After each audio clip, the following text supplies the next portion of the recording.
लग्न पत्रिका श्री मजपंकज विष्टरो हरिहरो वायुर्महेन्द्रो नलः चंद्रो भास्करविद्यपालवृणं प्रताद्यं प्राज्ञाग्रहं सुरगुरु चिंतामणि कौस्तभं स्वामी शक्तिलांगलधर कुर्या सदारमंगलम् वाल्मीकि सनकं सनंदन मुनिर्वसो व्यासो वसिष्ठ प्रभो जाम्बाली जमदग्नि कौचिजनको गर्गगिरा गौतम कुर्या सदारमंगलम् महा स्वस्ति श्रीकाम खड़िया मध्य श्रीमान राजेश्वरी परम पूज्य श्री 5 आहिर श्री साई के कचोर हरदास भाई अस्सी भाई तस्क रहे सुबारिया भाई गीताबेन तस्क कोक से पुत्र रत्न देवव्रत नामने जोग श्री गाम गेड़ बामणा साथ लिखते आहिर साई के नंदाणिया सामत भाई खिमानंद भाई कश्यप रहे सुबारिया भाई साजनबेन कश्यप कुक से पुत्री रत्नानिता के देवव्रत नामना वर ने वराये उभ्यो पाणी ग्रहण कराये श्री रस्तो श्री कल्याण रस्तो श्री शुभम भवतो इंद्र इंद्राणी सौभाग्य कृष्ण रुक्ष्मणी सौभाग्य ब्रह्मा सावित्री सौभाग्य शिव पार्वती सौभाग्य वर कन्या अखंड सौभाग्य चिरायुरस्तो दंडाय समृद्धिरस्तो वंशे सदे हरिभक्तरस्तो हो स्वस्ति श्रीकाम कड़िया मध्य श्रीमान राजेश्वरी परम पूज्य श्री 5 आहिर श्री साई के कचोर हरदास हर्षिभाईश्वर चर्ची करा राखे एवी आशा साथे जोग श्री गाम गेडबामा साथे लिखते आहिर साई के नंदाणिया सामत भाई खेमानंदबेना जाजाથી જય શ્રી કૃષ્ણ વાંચજો વિશેષ કુશલેશા જણાવવાનું કે આપણા ઈષ્ટદેવ ભગવાન શ્રી કૃષ્ણ પરમાત્મા તેમજ અમારી કુળદેવી વેરાવરી માતાજીની અસીમ કૃપાથી અમારી સુપુત્રી ચિરંજીવીબેન નીતાના શુભ લગ્ન તમારા સુપુત્ર ચિરંજીવી દેવવ્રત સાથે શ્રી સંવત 2081ના મહાસુદી ત્રીજના શનિવાર તારીખ 1-2-2025 શુભ રાત્રિના સુનિર્ધારે છે તો તમારા સુપુત્ર ચિરંજીવી દેવવ્રતની જાણ જોડી બામણાસા મુકામ વિલાસા પધારશોજી બસ એ જ લીખતે આહિર સાંઈકે નંદાણિયા સામતભાઈ ખીમાનભાઈ તથા નંદાણિયા પરિવારના જાજાથી જય શ્રી કૃષ્ણ શ્રી રસ્તો કલ્યાણ રસ્તો શ્રી શુભમ ભવંતો કુર્યાત સદાર મંગલમ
મારા નવા બ્લોગમાં જય શ્રી કૃષ્ણ. કેમ છો બધા? મજામાં?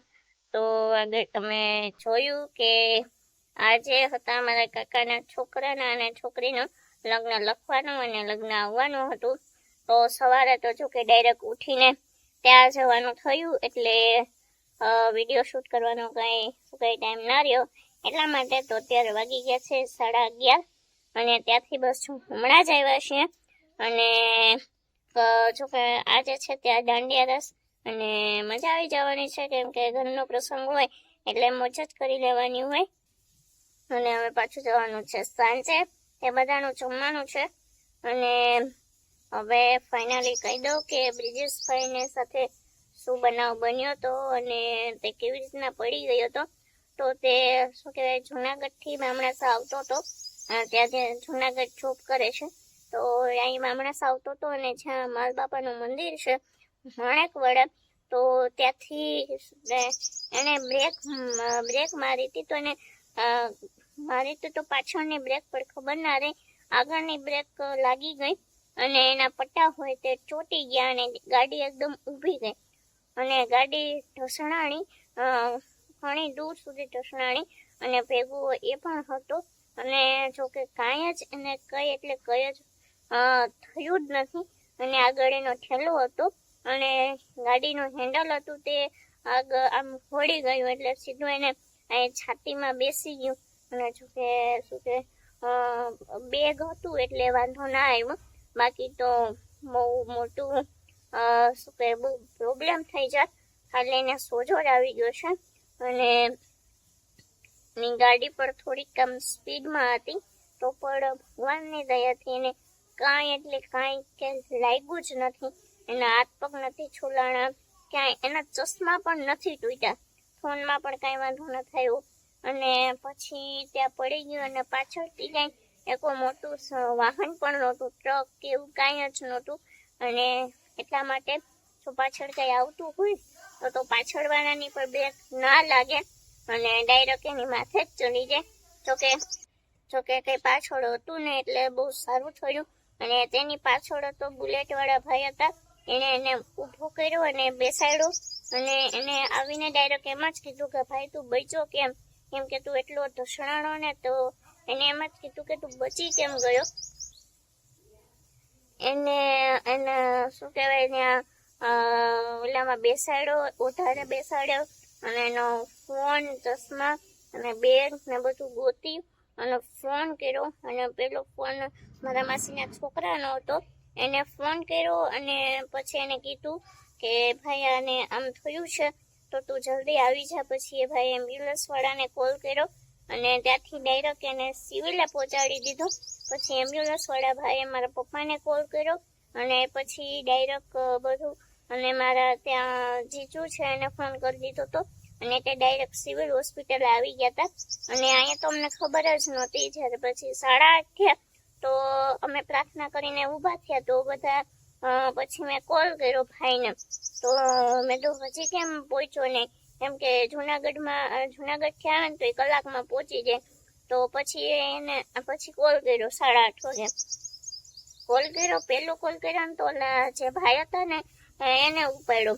તો મને એમ થયું કે કોકને લાગી ગયો છે, તો પાછો મેં કર્યો. તો પાછો એને એમ જ કીધું. તો મેં કીધું કે મારા ભાઈનો ફોન તમારી પાસે કેમ? તો એને એમ કીધું કે ભાઈ તારા ભાઈને શું કહેવાય લાગી ગયું છે, તો એને પાટા ને એવું વાળે છે. પછી તો કઈ શું કહેવાય આમ કંઈક થઈ જ ગયું કે શું થયું હશે એને. પછી પપ્પાને ફોન કર્યો અને કીધું કે મને ખબર છે અને એને નથી વાંધો. પછી તો ભાઈ મજા ના આવે, એને એમ કીધું કે એને પાટા ભીંડી કરે. તો પછી પપ્પાએ કીધું કે તમે જમી લેજો અને હું પણ. અને ત્યારે હતું મારા શું કે વર્ષા દીદીનું જમવાનું હતું જુનાગઢ, તો બધા ત્યાં ગયા હતા. બધા ત્યાં હતા, મારા પપ્પા ને મારા દીદી અને મારા બાપુજીના બધા ત્યાં હતા. અને અહીંયા ઘરે હું, મારી મમ્મી અને દાદી જ હતા, કોઈ નહોતું અહીંયા. અને પછી મારા પપ્પા ત્યાં હતા. પછી એને કોલ આવ્યો, પછી તે ફટાફટ જમીને ત્યાં ગયા અને ત્યાં બધા ફોટા પડવા, સીટી સ્કેન કર્યું, બધું કર્યું અને બધા જ રિપોર્ટ એકદમ નોર્મલ આવ્યા. પછી પાછા જુનાગઢ આવ્યા. રાતે ત્યાં બધા શું કહેવાય ફૂલ આખી બોડીના બધા જ ફોટા પડ્યા અને બધુંમાં બધા નોર્મલ આવ્યા. કાંઈ પ્રોબ્લેમ નથી, કાંઈ વાંધો જ નથી. એ પ્રમાણે પડ્યો એટલે એ શું કહેવાય એને કંઈ લાગ્યું જ નથી અને એને થોડોક છાતીમાં સોજો આવી ગયો છે. તે જ બીજે ક્યાંય લાગ્યું જ નથી. તો ચાલો આપણે અંદર જઈએ, જોઈએ એ આપણી હારે વાત કરે કે નહીં. જો કે એને વિડીયોમાં આવું ન ગમે તો પણ આપણે ટ્રાય કરશું કે એ વિડીયોમાં આવે થોડો ઘણો, એટલે તમને શું કે તમને ખબર પડે કે એને લાગ્યું છે કે નથી લાગ્યું. તો ચાલો આપણે જઈએ અંદર રૂમમાં અને આર્યાબેન આવ્યા છે અત્યારે ઘરે, તો એને પણ મળીએ અને પૂછીએ મમ્મીને દાદીને પૂછીએ કે તમને ખબર પડી તો તમને શું થયું હતું, કેવી રીતના. અને મારા મમ્મીનો મગજ તો આમ શું કહેવાય એકદમ આમ શૂન્ય થઈ ગયો હતો. એટલે પૂછીએ એને કે ત્યારે ખબર પડી ત્યારે એને શું હતા રિએક્શન. તો ચાલો જઈએ અંદર અને અત્યારે ભાઈ બારે ફળિયામાં બેઠી છું ને જોઈએ અંદર. ચાલો. જય શ્રી કૃષ્ણ. જય શ્રી કૃષ્ણ. મજામાં? મજામાં. બ્રિજાસભાઈ ને લાગ્યું હા, બીજે તે ફોન આવ્યો તો આપણે હા.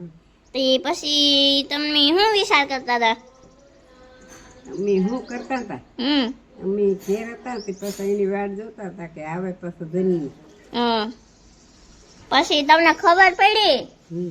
પછી તમને શું થાતું તું ઈ કયો? અમે પછી કે હવે સારું છે ને મજા છે, બાંધો નથી ને પછી તાર પપ્પાનો ફોન આવ્યો પછી અમે જમી લીધા છે, શાક રોટલી ખાઈ લીધી. તમને સારું છે ને? હા, મને સારું છે, વાંધો નથી. તો વાંધો નહીં. મમ્મી અહીંયા જો અંદર બેઠા. આ જો આ બેન અહીંયા શું કરે આ નાની દીકરી બે?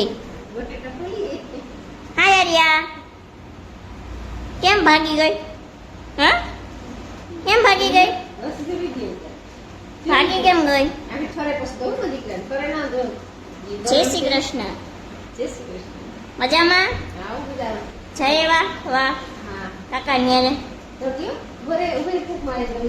આ બે જો આર્યા મજામાં?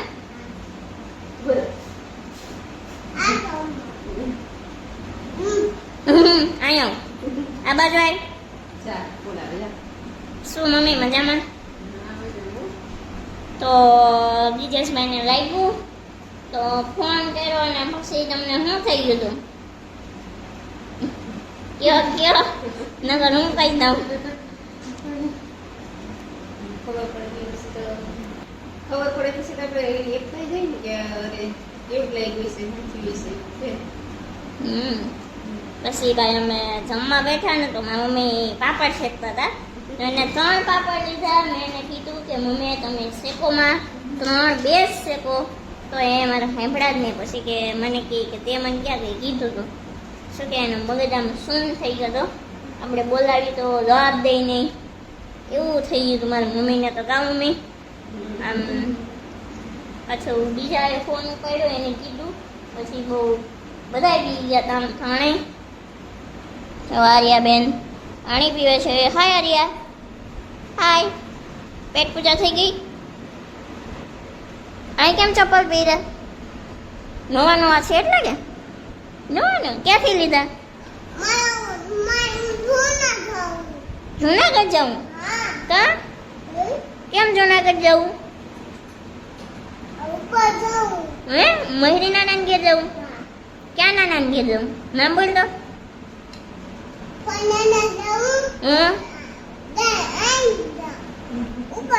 ક્યાં ઉપર જવું? ક્યાં ઉપર? આમ ભગવાન નથી દેખાતા ને? હા ભગવાન દેખાય? ક્યાં ઉપર જવું કે મને? ન્યાય જાઉં? ન્યાય જાઉં? આમ ભગવાન દેખાતો નથી ને? સૂર્યા હા અહીંયા ભગવાન જેવો હોય ઉપર. હસા માસી પા જવું? હસા માસી પા ક્યાં જવાનું? આમ શું વાતું કરે મમ્મી?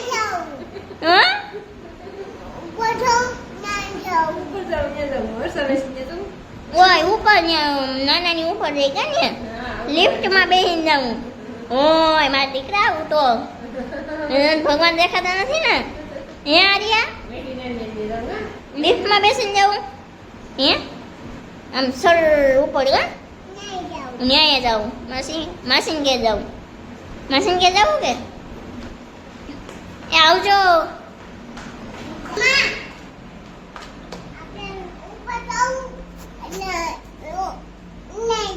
મહેરી નાના જવું કે એને હાલો ગાડી લઈ લ્યો કે હું તો તૈયાર જ છું કે મને ક્યાં લાગ્યું ક્યાં લાગ્યું તું કે તો તું મને કે ક્યાં લાગ્યું હા